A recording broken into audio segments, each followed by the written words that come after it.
hablar la verdad que Dios tiene para cada uno de nosotros. Dios quiere que usted y yo nos comprometamos siempre a hablar la verdad. Y eso es lo que vamos a hacer. Yo quisiera que ustedes tengan su Biblia abierta en 2 de Samuel, capítulo número 12. 2 de Samuel, capítulo 12, del 1 al 13. Yo le voy a leer una lectura que se encuentra en Deuteronomio 30:19. Inmediatamente comienzo con 2 de Samuel 12, del 1 al 13. Y esta lectura bíblica se encuentra en medio de que Israel ya iba a poseer la tierra, iba a tener un nuevo líder. Moisés se está despidiendo del pueblo de Israel. No tenía la autorización para entrar a la tierra prometida, pero él le deja un mandato y le dice claramente dentro de ese mandato que él le ha puesto el cielo y la tierra como testigo, para que el cielo y la tierra sepan como testigo lo que él estaba hablando. Él le estaba dejando ya lo último, el último punto de suma importancia. Él estaba dejándole a él este mandato en Deuteronomio capítulo 30:19. Dice así: a los cielos y a la tierra llamó por testigo hoy contra vosotros que os he puesto delante la vida y la muerte, la bendición y la maldición. Escoge pues la vida para que vivas tú y tu descendencia. Se fue una de las últimas palabras de Moisés para el pueblo de Israel, para que el pueblo de Israel respondiera de una manera poderosamente a todo el mundo que existe la bendición, pero también existe la maldición. Existe la vida como también existe la muerte, y que cada uno de nosotros tenemos que entender esto. Hoy vamos a hablar la historia de David, un hombre que alababa a Dios, bendecía a Dios.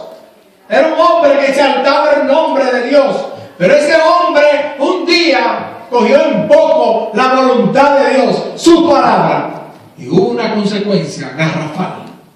Y yo quiero que todos ustedes abran su Biblia en 2 de Samuel 12, del 1 al 13.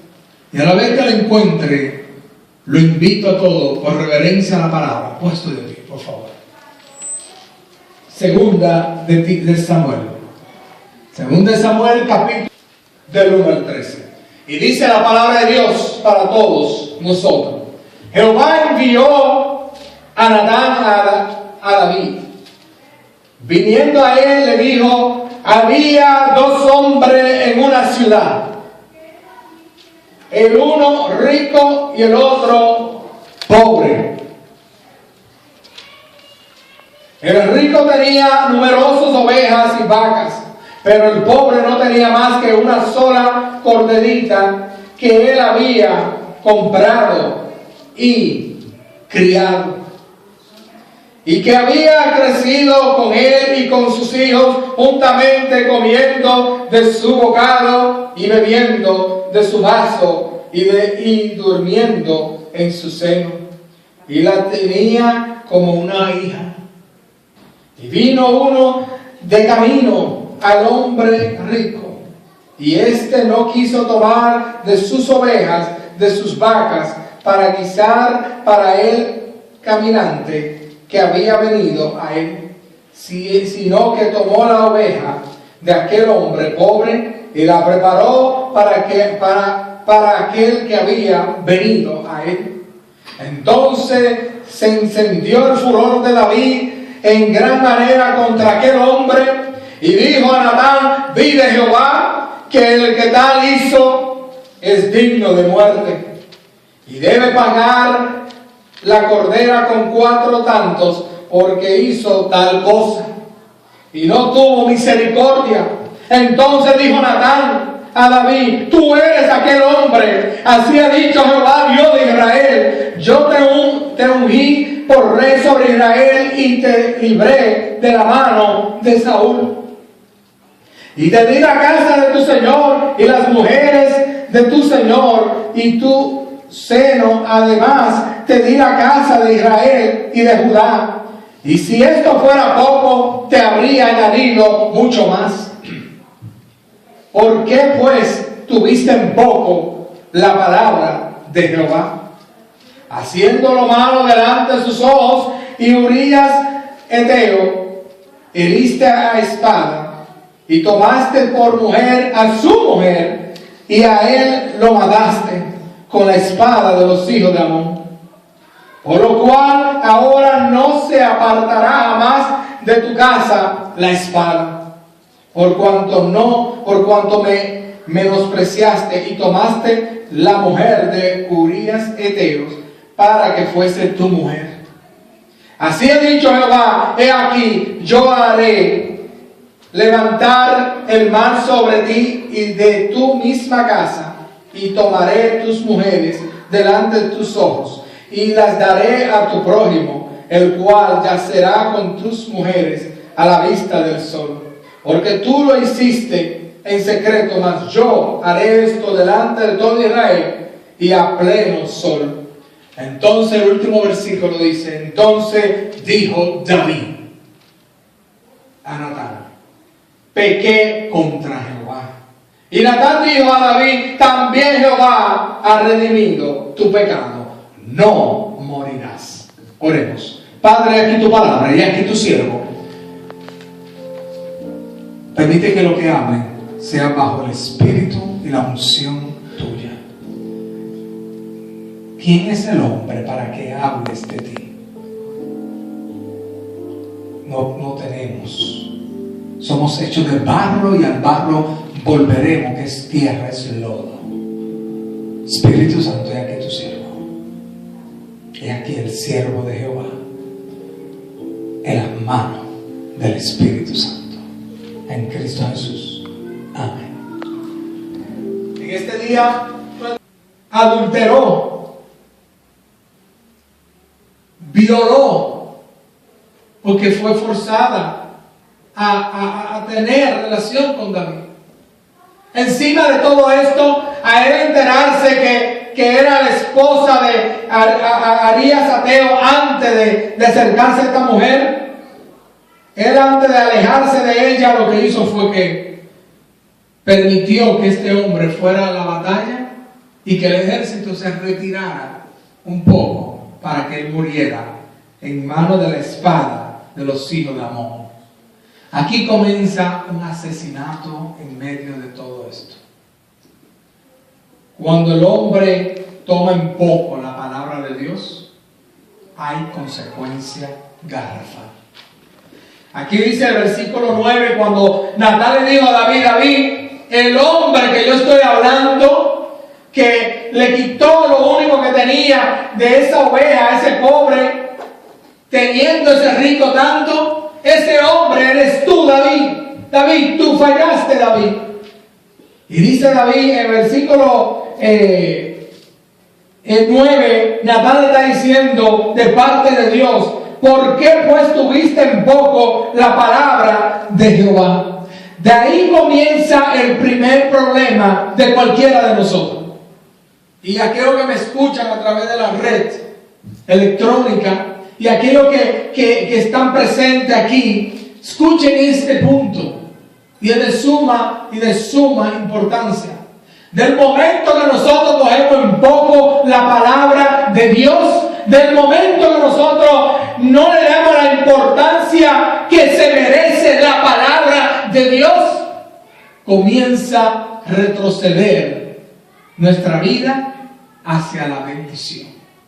David estaba en bendición. La palabra de Dios está diciendo claramente que Dios le ha dado mucho más de lo que ya había recibido, si él se lo pidiera. Pero él no quiso pedir más, él quiso coger lo que no era de él.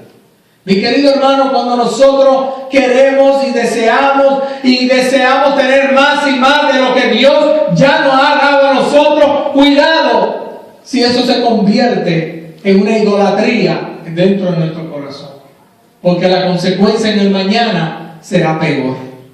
David cogió en poco la palabra de Dios. David no le dio la importancia a la palabra de Dios. Y dice la palabra de Dios que él falló. Y hay un punto importante, porque yo no vengo aquí a juzgar a David. ¿Quién soy yo para juzgarlo? A mí lo que me impacta más es la reacción de David cuando David se entera de que ya Dios le está mandando una sentencia. Lo que él hizo en secreto, Dios lo va a revelar en público.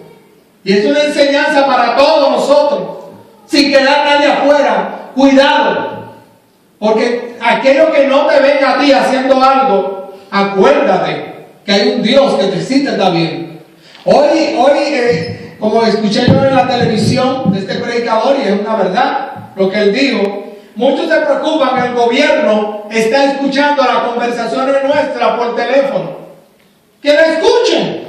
Si usted está haciendo lo correcto, no importa que lo escuchen. A lo contrario, que escuchen que Jesucristo es el Salvador del mundo y que ellos necesitan ayuda. Que lo escuchen eso. No es nada más. Le estamos predicando, en otra palabra. Lo que debe de preocuparte es lo que Dios escucha. Y Dios escuchó lo que hizo David. Dios vio lo que hizo David. Lo contrario a la voluntad de Dios. Y así nos pasa a cada uno de nosotros. Cuando estamos solos y que nadie nos está viendo, acuérdate que hay un Dios que sí nos ve. Y sí sabe lo que nosotros hacemos. Y cuidado con lo que nosotros hacemos en secreto. Porque también Él lo puede revelar en público, como hizo con David. Y mire, estamos hablando de David. Estamos hablando del rey David. No importa la posición que tenga. El rey David hizo algo en secreto y Dios lo sacó en público. Porque Dios no va a estar de acuerdo con el pecado. No importa que esté en secreto, no importa que esté en público. Dios no comparte el pecado, ni hace nada en secreto.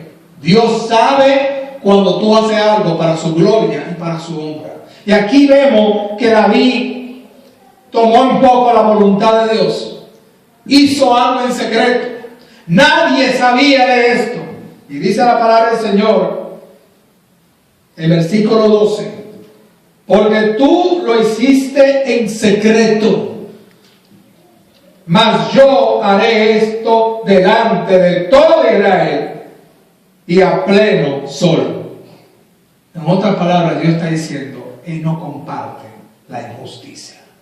Y cuando alguien hace una injusticia con nuestras vidas, acuérdate que Dios no va a compartir esa injusticia que te hicieron a ti y que me hicieron a mí. No lo va a compartir. No va a ponerse de acuerdo con esa persona que te hizo la injusticia. A lo contrario, Dios puede hacer mucho más si pedimos su ayuda. Amén.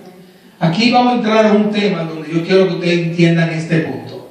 ¿Por qué yo traigo esto a luz? Porque nosotros tenemos que entender que nosotros somos ¿qué? Pecadores. ¿Cuántos dicen amén a eso? Amén. Aquí la Biblia nos llama a nosotros un pecador. Nos llama a nosotros que hemos fallado y que existe maldad en nuestros corazones y que solamente la sangre de Cristo nos puede limpiar. Si aclamamos, si buscamos limpieza, Dios nos puede dar esa limpieza. Si buscamos perdón, Dios nos puede dar ese perdón. Si buscamos ayuda y socorro, liberación, Dios nos puede dar ayuda, socorro y liberación. Siempre y cuando tú reconozcas quién tú eres. Yo reconozco que yo soy un pecador. David, aquí en esta acción, miren las palabras de David. Aquí vamos ya entrando al tema primordial, al punto donde queremos llegar. Miren esto. Cuando David se le dice que eres tú el hombre que cometió esa injusticia, la reacción de David hacia Natán, que le está dando esa noticia, mira lo que dice el versículo 13. Entonces dijo David a Natán: pequé contra Jehová.